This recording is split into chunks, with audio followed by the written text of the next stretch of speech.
तो match number 65 Mumbai Indians versus Kolkata night Riders. तो IPL का ये 65th मैच था और इस मैच के बाद अब ये क्लियर हो गया कि अब जो फोर्थ स्पॉट के लिए जो तीन टीमें हैं जो फाइट कर रही हैं, वो तीन टीमें वो हैं राजस्थान, पंजाब और कोलकाता नाइट राइडर।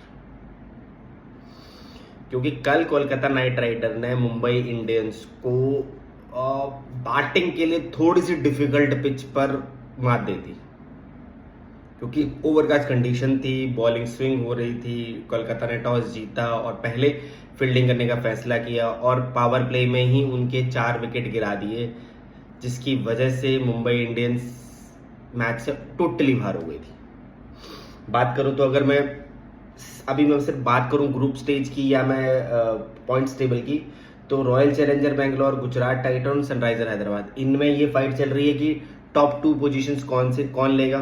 ये तीन टीमें इस चीज के लिए फाइट कर रही हैं और अगली तीन टीमें जो 5वें और 6ठे 7वें नंबर पे हैं, पंजाब, कोलकाता नाइट राइडर और चेन्नई सुपर किंग, ये फाइट कर रही है कि fourth position, Rajasthan royal, Punjab और कोलकाता नाइट राइडर ये फाइट कर रही है कि फोर्थ पोजीशन कौन लेगा।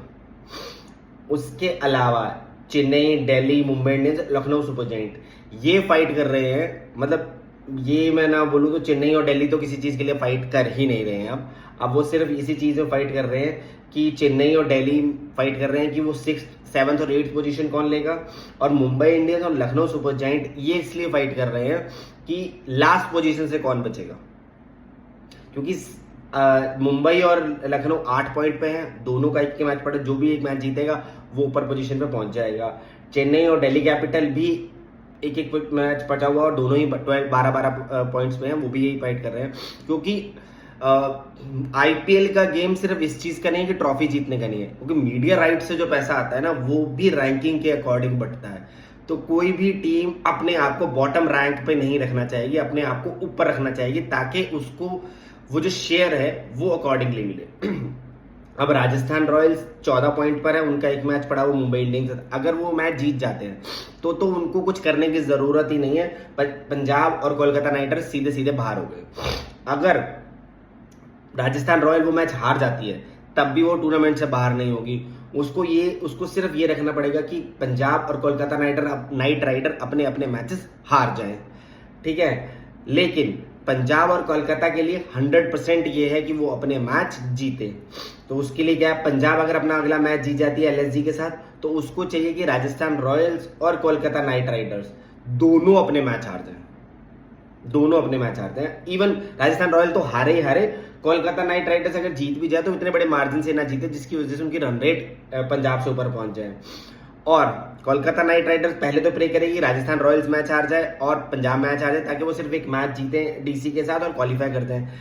लेकिन अगर वो ये करेंगी, लेकिन दूसरी सिचुएशन ये है कि अगर राजस्थान रॉयल्स मैच हार जाती है और पंजाब अगर मैच जीत भी जाती है, तो वो इतने बड़े मार्जिन से ना जीते कि ताकि उनकी रन रेट को वो कैचअप ना कर पाए। कल राजस्थान रॉयल्स का बहुत अच्छा केकेआर के लिए बहुत अच्छा मौका था कि वो अपनी इस सिचुएशन को मजबूत कर सकते थे और जल्दी स्कोर को चेज कर सकते, ताकि उनकी नेट रन रेट पंजाब के बराबर आ जाती। लेकिन कल भी वो 19 पॉइंट समथिंग में जीते हैं और जिसकी वजह से 18.5 में जीते हैं, जिसकी वजह से अगर मैं बोलूं तो उस रन रेट में उतना इजाफा नहीं हुआ जितना होना चाहिए था।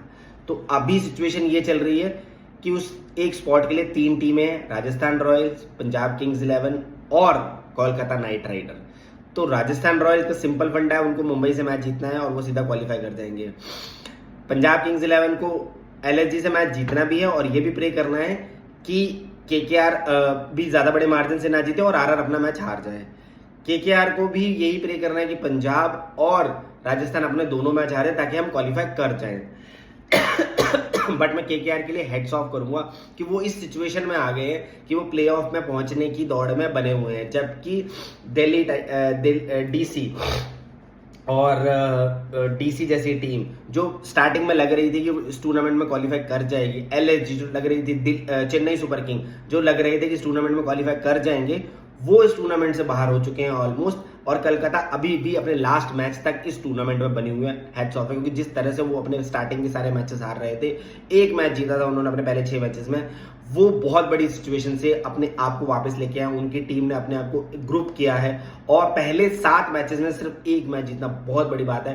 मतलब आपका मोराल पूरी तरह से डाउन हो चुका था, आपके बैट्समैन परफॉर्म नहीं कर रहे हैं, बॉलर परफॉर्म नहीं कर रहे हैं, कभी बॉलर कर रहे हैं तो बैट्समैन नहीं कर पा रहे हैं, बैट्समैन कर रहे हैं तो बॉलर नहीं कर पा रहे हैं, ऐसी सिचुएशन थी। उसके बाद सबने स्टेप अप किया है और अपनी टीम को, अजिंक्य रहाणे की इस टीम को आज इस सिचुएशन में है कि वो प्ले ऑफ में पहुंच सकती है। अगर मैच की बात करूं तो कोलकाता नाइट राइडर्स ने कल टॉस जीता और पहले फील्डिंग करने का फैसला लिया। जैसे मैंने आपको बताया कि ओवरकास्ट कंडीशन थी, नियर अबाउट 3 से 4 घंटे तक विकेट जो है कवर्स के नीचे थी और जिसकी वजह से वहां पे मॉइस्चर बना हुआ था और बॉल डेफिनेटली स्विंग भी हो रही थी और फंस कर आ रही थी, जिसका फायदा कोलकाता नाइट राइडर्स के बॉलर्स ने बहुत बढ़िया उठाया।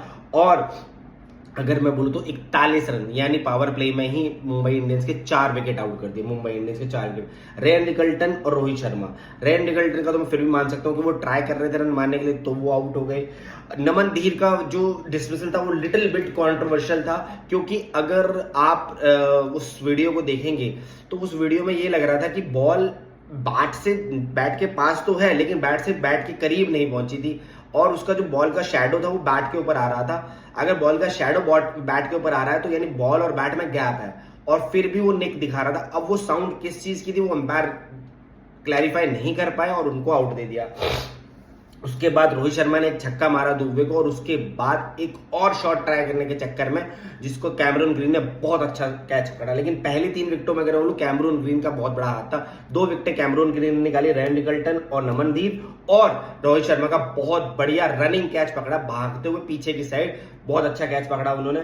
सूर्य कुमार यादव को दुबे ने बोल्ड कर दिया। सूर्य कुमार यादव ने भी 15 रन किए 6 बॉलों पे और वो 250 के साइड, वो बहुत अच्छे टच में लग रहे थे, लेकिन बाहर जाती हुई गेंद को बिना पैर निकाले, जब आप कहते हैं ना कि आपकी फॉर्म नहीं चल रही होती है, आप फॉर्म में नहीं होते तो आपके बायो मैकेनिक्स भी पूरी तरह हिल चुके थे। वही सूर्य कुमार यादव के साथ हो रहा है, उनके पूरे बायो मैकेनिक्स हिल चुके हैं। बॉल बैट तो बॉल तक जा रहा है, हाथ फ्लो कर रहे हैं, लेकिन पैर उस तरफ नहीं जा रहा है, जिसकी वजह से वो प्रॉपर कट नहीं मार पाए। बॉल का इनसाइड एज लगा और विकेटों पे लग गई। रोहित शर्मा ने भी ट्राई किया तो उन्होंने 13 बॉलों में 15 रन मारे 115 की स्ट्राइक रेट के साथ। नमन धीर 0, जैसे मैंने आपको बताया 41 पे 4 के बाद अब कोई भी टीम यही एक्सपेक्ट करेगी कि किसी तरह से भी वो 170 या 180 का स्कोर बने, बट उनके कैप्टन हार्दिक पांड्या आते हैं और पहले अजीब सा शॉट खेलते हैं। जो उनका पहला चौका भी लग के गया था ना, वो भी बहुत अजीब सा लग के गया था उनका। अगर मैं बोलूँ उन्होंने 26 रन किए 27 बॉलों में 96 की स्ट्राइक रेट के साथ। तिलक वर्मा 20 रन किए 32 बॉलों 62 की स्ट्राइक रेट के साथ। मैं सिंपल एक चीज बोलता हूं कि अगर आप विकेट आपके गिर गए, मैंने ये भी मान लिया, लेकिन T20 में आप अंडर 100 की स्ट्राइक रेट से रन नहीं कर सकते। आपके 4 विकेट गिर गए हैं, बट आप रन तो निकालोगे, सिंगल डबल तो खेलोगे। आप सिंगल लो, डबल खेलो, गैप्स में बॉल लो, क्योंकि अगर स्ट्राइक रोटेट होती है तो बॉलर पे प्रेशर बनता है और डेफिनेटली बॉलर को, और आप राइटी लेफ्टी खेल रहे हो, आप दोनों तरफ अगर आप स्ट्राइक रोटेट करोगे तो बॉलर डेफिनेटली एक ओवर में कोई लूज बॉल देगा ही, क्योंकि जब लाइन चेंज करनी पड़ती है तो लूज बॉल गिर जाती है गलती से और उसमें आपको मौका मिल जाता है। बट दोनों प्लेयर्स ऐसे खेल रहे थे जैसे कि टेस्ट मैच खेल रहे हो और उन्होंने पूरी तरह से टेस्ट मैच बना दिया था। उसके बाद विल जैक्स आए हैं। विल जैक्स ने 14 रन के 7 बॉलों, वो भी अच्छा टच में लग रहे थे, बट कॉर्बिन बॉश के साथ एक कंट्रोवर्शियल नहीं कहूंगा मैं, एक मिसअंडरस्टैंडिंग हुई जिसकी वजह से वो रन आउट हो गए। उन्होंने 14 रन के 7 बॉलों को 200 की स्ट्राइक रेट है। कॉर्बिन बॉश ने बहुत बढ़िया बैटिंग करी, 32 रन के 18 बॉलों पे 3 चौके और 2 छक्के। ये जो 2 छक्के आए कार्तिक त्यागी के लास्ट ओवर में आए और उसकी वजह से मुंबई इंडियंस 147 में पहुंच गई, जो उस टाइम पर एक टाइम पर ये लग रहा था कि 130 या 135 तक ही पहुंच पाएगी। दीपक चैन ने भी 7 बॉलों पर 10 रन किए, 2 चौके मारे और 142 के स्ट्राइक रेट के साथ। एक टाइम पर ये लग रहा था, अगर मैं स्टैट्स की बात करूं, मतलब फेज बाय फेज की बात करूं, तो पहले 6 ओवर में मुंबई इंडियंस 46 रन के 4 विकेट, उन्होंने 51 पे और केकेआर ने 51 रन के 2 विकेट दिए। मिडिल ओवर्स में एमआई ने 49 रन किए। ये मिडिल ओवर में जो 49 रन किए ना, ये जस्ट बिकॉज कि हार्दिक पांड्या और तिलक वर्मा ने ट्राई ही नहीं किया रन निकालने का, सिंगल डबल का ट्राई ही नहीं किया, इसलिए उन्होंने 49 रन किए 10 ओवर में। और उसके अगेंस्ट में केकेआर ने 78 रन किए, मोर देन 7 की एवरेज रन रेट के साथ 78 फॉर 3 हो गए। लास्ट फाइनल ओवर्स में जो पंच देना चाहिए था वो पंच दिया मुंबई इंडियंस ने, 52 रन के 2 बॉलों लास्ट के 4 ओवर में। उनको 19 रन चाहिए थे, उन्होंने इजीली बना लिया, 1 विकेट गिरा। लेकिन जो पंच देना चाहिए था मिडिल ओवर में, आप सिंगल डबल लेते तो ये स्कोर 170 तक भी जा सकता था, क्योंकि आपको लास्ट ओवर में हिट किया है कॉर्बिन बॉश ने बहुत बढ़िया।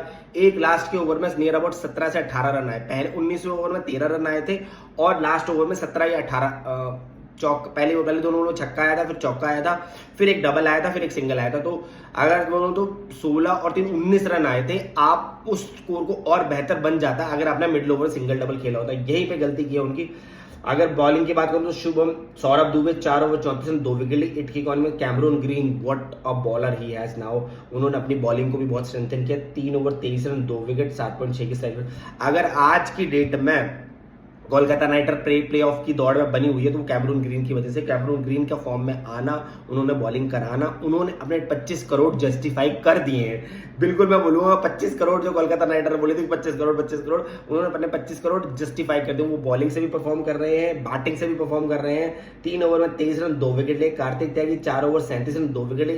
इससे पहले इनकी इकॉनमी 10 से नीचे की चल रही थी, इन्होंने 3 ओवर में, इनको लास्ट ओवर में 19 रन पड़े, इन्होंने 3 ओवर में सिर्फ 26 ही रन दिए थे, बट लास्ट 16 रन दिए थे, सॉरी, लास्ट ओवर में 20 रन पड़े, जिसकी वजह से ये पहुंच गए। Sunil Narayan 4 over 13 run 1 wicket, इनको तो जैसे उन्होंने फंसा ही लिया था तिलक वर्मा और हार्दिक पांड्या को, वो रन निकल ही नहीं रहे थे। वरुण चक्रवर्ती 4 ओवर 28 रन, कोई विकेट नहीं। अगर केकेआर की बैटिंग की बात करूं तो फिन एलन पहले ही ओवर में आउट हो गए थे, 8 रन बनाए थे, लेकिन उसके बाद अजिंक्य रहाणे और मनीष पांडे की थोड़ी सी पार्टनरशिप, फिर अजिंक्य रहाणे भी आउट हो गए और अगली ही बॉल पे थोड़े मतलब 48 पर अजिंक्य रहाणे हुए और 54 पर कैमरून ग्रीन भी आउट हो गए। उसके बाद मुंबई इंडियंस के पास मौका था इस मैच को जीतने का, 60 या 65 के पास रोवन पावेल ने एक शॉट मारा था, मतलब मैं बोलूंगा कि डीप स्क्वायर लेग की तरफ पे।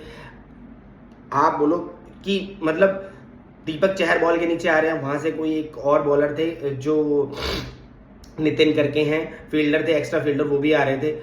पता नहीं दोनों में क्या मिसअंडरस्टैंडिंग हुई, दोनों ही कैच के लिए नहीं गए। अगर रिप्ले को आप देखोगे तो दीपक चहर कैच के लिए जा रहे थे और उनको कैच पकड़ना चाहिए था, अचानक सडनली दीपक चहर को पता नहीं क्या हुआ, उन्होंने वो बॉल छोड़ ही दिया और वो बॉल मिड में गिरा और उसके बाद रोहमन पावल और मनीष पांडे ने मैच से बाहर ही कर दिया मुंबई को। और फिर फॉर्मेलिटी रह गई थी जो रिंकू सिंह और अनुकूल रॉय ने पूरी कर दी। मनीष पांडे ने 45 रन किए 33 बॉलों पे, 136 के स्ट्राइक रेट के साथ 6 चौके मारे। मनीष पांडे ने 1 डाउन पे आने का अपना डिसीजन जो था बहुत बढ़िया से प्रूव किया, क्योंकि अग्ररक्षक रघुवंशी इंजर्ड हो चुके थे और 1 डाउन पे कौन प्लेयर आना था। बट मनीष पांडे 6 मैचेस खेल चुके हैं, लेकिन पहले मैच था उनका जब उनकी बैटिंग आई थी और उन्होंने 45 रन के 33 बॉलों पे, और उसके बाद रोहमन पावल ने भी 40 रन के 30 बॉलों पे 133 के स्ट्राइक रेट के साथ, जिसकी वजह से मैच में मुंबई इंडियंस बाहर हो गई और कोलकाता नाइट राइडर्स ये मैच जीत गई और प्ले ऑफ की दौड़ में वो बनी हुई है। अब देखना है कि प्ले ऑफ में कौन सी टीम पहुंचेगी। आपको क्या लगता है, Kolkata Knight Rider, Rajasthan Royals और पंजाब किंग्स 11 में से कौन सी टीम पहुंचेगी? प्लीज मुझे कमेंट्स में बताइएगा। मिलते हैं कल एक और एनालिसिस के साथ।